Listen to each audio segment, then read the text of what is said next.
பெண்ணின் கதை. அந்த பெண்ணிற்கு அறிமுகமில்லாத எண்ணிலிருந்து ஒரு அழைப்பு வருகிறது. அவளும் எடுத்து யார் என்று கேட்கிறாள். அதற்கு அவன் தன் பெயரை சொன்னதும் தனக்கு அறிமுகம் இல்லாத எண் என்று கருதி அழைப்பினை துண்டிக்கிறாள். சிறிது நேரம் கழித்து அதே எண்ணிலிருந்து மறுபடியும் அழைப்பு. இவள் எடுத்து பேசுகிறாள். அதற்கு அவன் ஒரு பெயரை சொல்லி, அவர்தானே, என் அம்மாவின் அறுவை சிகிச்சைக்கு இரத்தம் தேவைப்படுகிறது. என் அம்மாவிற்கு இரத்தம் கிடைக்கவில்லை என்றால் அவர் இறந்து விடுவார் என்று குரல் உடைந்து பேசுகிறான். உடனே இவள், நீங்கள் அழைத்தது தவறான எண்ணுங்க என்று சொல்லி போனை துண்டிக்கிறாள். மறுபடியும் ஒரு வாரம் கழித்து அதே எண்ணிலிருந்து அழைப்பு. இவள் எடுத்து என்ன என்று கேட்கிறாள். உங்களை தொல்லை செய்வதாக நினைக்காதீங்க. இப்போதுதான் என் அம்மாவை மருத்துவமனையிலிருந்து வெளி அழைப்பு செய்து வீட்டுக்கு கொண்டு வந்தேன். என்னமோ உங்களிடம் சொல்லணும்னு தோணுச்சு, அதான் கூப்பிட்டேன் என்று சொல்ல, இவள், பெண்ணாச்சே, இரக்க குணத்தால் இப்போது எப்படி இருக்கிறார்கள் என்று கேட்டுவிட்டு அலைபேசியை வைத்துவிட்டாள். மறுபடியும் 2 நாள் கழித்து அந்த எண்ணிலிருந்து வணக்கம் என்று செய்து வருகிறது. இவளும் மரியாதைக்கு பதில் அனுப்புகிறாள். இப்படியே அவர்கள் நட்பு 10 நாட்கள் தொடர்கிறது. மீண்டும் அவன் அவளை அழைக்க அவன் மீது ஏற்பட்ட நம்பிக்கையால் இவளும் எடுத்து பேசுகிறாள். இப்போது அவளும் அவன் மீது ஒரு இனம் புரியாத ஈர்ப்பு.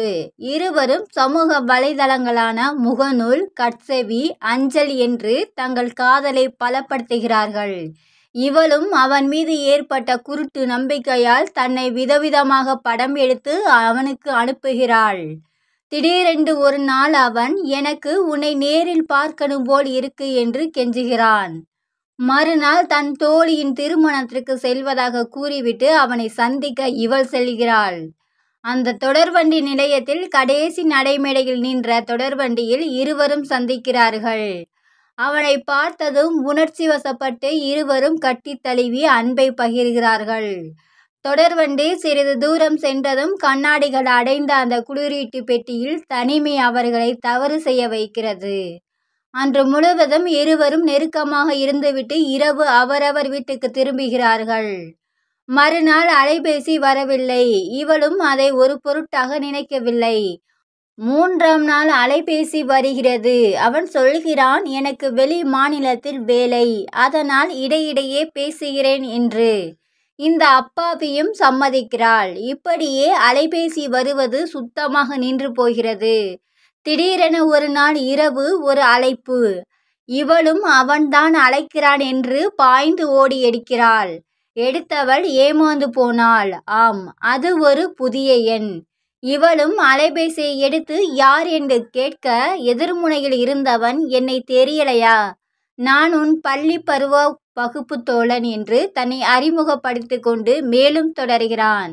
நீ பள்ளியில் படிக்கும்போது எவ்வளவு நல்ல பெண்ணாய் இருந்தாய், ஆனால் இப்பொழுது உன் மீது இருந்த அந்த மரியாதையே போய்விட்டது என்று சொல்கிறான். என்ன சொல்கிறாய், நான் என்ன தவறு செய்தேன் என்று அவள் கோபத்துடன் கேட்க, எதிர்முனையில் இருந்தவன் சொல்கிறான், தொடர்வண்டிக்குள் நீ ஒரு இளைஞனுடன் உல்லாசமாக இருக்கும் குறும்படங்களும் ஒளிப்படங்களும் முகநூலிலும் ஆபாச வலைதளங்களிலும் கட்சுவி அஞ்சல்களிலும் வந்துள்ளது என்று. பதறிப்போனாள் அவள். செய்வது அறியாது போனை துண்டித்தவள் மீண்டும் தன் காதலனுக்கு போன் செய்கிறாள். இந்த எண் தற்காலிகமாக உபயோகத்தில் இல்லை என்று பதில் வருகிறது. முகநூல் கணக்கை பார்க்கிறாள்.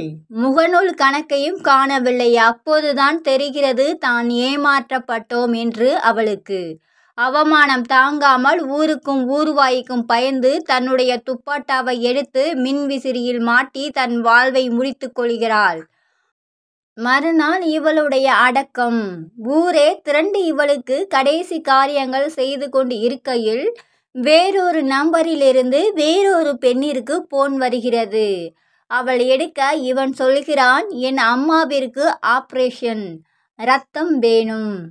நன்றி. உங்களுக்கு இந்த வீடியோ பிடிச்சிருந்துச்சுன்னா லைக் பண்ணுங்கள், ஷேர் பண்ணுங்கள், சப்ஸ்கிரைப் பண்ணுங்கள். தேங்க்ஸ் ஃபார் வாட்சிங்.